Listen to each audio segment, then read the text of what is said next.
Now, we just looked at entering into the back crucifix from bottom guard position. Now we need to look at it from the other perspective. As someone who's inside someone else's guard, you can still use entries directly into back crucifix. Let's look first at a situation where you're in top half guard. If we're on top of an opponent, let's get it one. And our opponent has half guard top position. Please take this one. Most of the time, your opponent's going to be looking for underhooks. So from here, we're typically looking to get down low over our tuning partner. Then we're going to take our hand over the top, and we're going to focus on getting, in this case, my right shoulder down to the mat as we lock up front headlock position. With my shoulder down to the mat, when my opponent goes to move around, it's not so easy. His lock will probably be above your knee. So the first thing we want to do in these situations is walk across his body and free the knee of the trapped leg. Once that occurs, we're going to take our second foot up and over and put our shoelace inside our training partner's thigh. So when he tries to hold on to our leg, it's very, very difficult. Once we get here, we're going to catch our training partner at the tricep, and I'm sure you guessed where this is going. We just give a little projection, and we end up right here on top of our opponent, pushing in like so. Once we get to the inverted north-south position, it's always the same song. We look to take our knee and put it inside our training partner's bicep, and then from here make the initial hook over our training partner's elbow. Then we re-hook so that his elbow is caught between our knees, and we find the opposite armpit so that we can project our opponent over to the side and get our two elbows around the opposite armpit like so. This means that when he goes to turn towards us, his own arm will stop him. When he goes to turn away from us, his own shoulder will stop him. And then from here, we gather up our training partner's arm and find ourselves right back in the perfect crucifix position. Once again, we're in half guard top. He gets the underhook. From here, we keep our chin below his shoulder. If my chin is above his shoulder, that's when his underhook becomes very dangerous to us. When he tries to use it here, significantly more difficult. Now we go over the top and lock up and focus on getting our shoulder down to the mat. We walk across his body and free the knee of the trapped leg. Once we get to a position like this, it's not so hard for us to start that action of coming out and lock into the inverted north-south position. Once we get here, we're always looking to get our knee inside as a wedge and the first hook over the top of our training partner's elbow. Then we substitute legs, catch our training partner's opposite armpit, and then we focus on creating a situation where my two arms lock around my training partner's armpit so that both of his shoulders are well controlled. When he goes to work his way out of here, it's very, very difficult for him. Now we catch, draw the arm in, and find ourselves in a winning position. And this is a very realistic way to go from half guard top directly into a back crucifix. Now, we're looking at this idea of entering into back crucifix where we're on top of our opponent and in his guard position. We just looked at the situation where you're in top half guard. What about situations where he's in, say, seated guard, for example? Well, you can often hit good front headlock entries into back crucifix from here. So we're going to have an opponent working from variations of seated guard. As always from here, we're always looking initially to separate our training partner's feet. So typically from here, there's some motion, and then we step in on our training partner like so. Now we're just going to go through and capture our training partner's head. As we lock up in this position, we just take our knee forward, and then right from here, we just go right over the top into the inverted north-south position.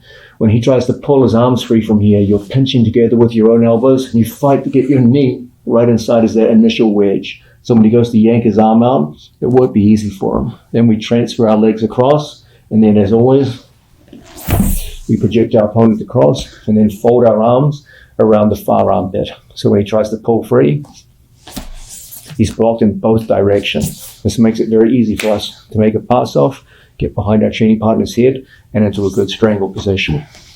So once again, for a situation where a training partner's in front of us, always from here, we go through and we start that initial action of stepping inside our training partner's legs and then passing the head through underneath, just like so.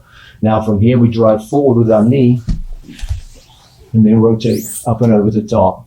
Once we get in, so we're always looking to get this initial catch with a wedging knee and a hooking foot, just like every other crucifix entry. Only now you're doing it upside down. Now we make that pass across the arm, control the armpit, and then expose his far shoulder to our two arms like so. So when he goes to violently turn towards you, his own arm makes it impossible. When he goes to violently turn away from you, his own shoulder and elbow make it impossible. When you feel things have calmed down, that's when you perform the pass off and go in and get your finish. In this way, you can enter into back crucifix while you're passing your opponent's guard very readily. Now, we've spent some time looking at submissions from back crucifix, and I was at pains to point out to you that the two kings of submission from back crucifix will always be variations of rear strangles. When we saw one-handed strangles, we saw two-handed strangles. And the other will be the arm lock variations that we looked at, where we hyperextend our opponent's arm using our legs. And those two work together incredibly well. And the main reasoning is that unlike most positions in jiu-jitsu, you can go back and forth between them without shifting the placement of your body. Most of the time, you have to make a big switch from one submission to another. One of the beauties of the crucifix is you can use the strangle and the arm lock from essentially the same position back and forth against each other. So it's pretty clear that around well over 90% of your submissions of back crucifix are probably going to be either a strangle variation from the back or variations of a standard arm lock using your legs. However, there is another form of submission which has less applicability, but when the opportunity is there, it's an incredibly useful move for you to add to your arsenal. This is the reverse omoplata. So what we're going to do is we're going to start in a top turtle situation. We're going to get to a back crucifix, and we're going to threaten our opponent with an arm lock. And the only way you can really defend that arm lock is to thread his arm into a position which sets up our reverse omoplata. So here we are. We have a training partner in front of us, and we attack with the knee ride position. We do what we always do. We connect our heel and our knee, and we come back and we start threatening an arm lock. From this threatening position, as I put more and more arm lock pressure on Placido, the temptation for him to pommel his arm out gets stronger and stronger. And when he pommels it out, we end up with bottom leg control. When you go to arm lock or bottom leg control, straight arm locks are notoriously ineffective. So what we're going to do instead is we're going to post on his tricep. We're going to sit down on our training partner's arm. So if Placido went to pull his arm free, it wouldn't be easy for him. Now we're going to take our hand through on the same side and put it right there inside our training partner's leg like a scoop grip. Now I'm going to push off the mat, and as I make that push, I'm going to curl my leg in tight. So if he tried to pull his arm free, it wouldn't be easy. Now you can see what's happening. It's like a Kimura lock on his arm using my legs. I still have this grip. I'm going to use the thread of Kimura to force Placido into a forward roll. He's in a simple decision process. If he stays where he is, his arm will break. Most people, given the choice between a broken arm and a forward roll, will take the forward roll option. So we're going to come up and pass off to this position, where I switch his leg to my opposite hand, and I put my hand here as a barrier. If I didn't do that, Placido could sit up and relieve pressure. So what we do is we put our hand here. So when he goes to sit up, he just runs right into your arm. Now we're going to come up to our knees, and we're going to heist and pull our legs backwards. The further you come back, the higher that block gets. We can create a vicious reverse omoplata using this position. There's a lot going on there, so let's have a look at it all over again. Training partners in place. Let's face this with caution. And we go in with our knee. We step over and we threaten an initial arm lock, which Placido reacts by pommeling his arm free. From here, we sit down on his arm. So when he goes to yank out, it won't be easy. Now we pass our hand through and put it inside his leg. Make sure your foot back heels strongly, so that when you do go into the roll, There's no way he can pull his arm free. Now you force him into the forward roll and come up into this position. Now we start that action of scooting backwards. Then we heist, and the arm break is exceptionally strong. Okay?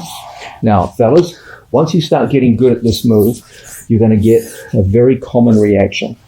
And it's a good reaction on the part of your opponent. It's a smart reaction. Every time you get put in any kind of Kimura hold, and really a reverse omoplata is just a Kimura applied to your legs, that's all it is. What most of your opponents will do when they're threatened with a Kimura is put their hand inside their thigh to reduce the danger. Kimuras are dangerous when your hand goes behind your back. As long as your hand is in front of your thigh, you're relatively safe. So this is the most common reaction we get once you start getting good at this move. So let's look at how we deal with this. Okay, we do the same entry method. We punch in, and we're going to straighten out our training partner's arm, and he defensively pommels the hand in like so. As a result, we can go through and into that same position we just looked at.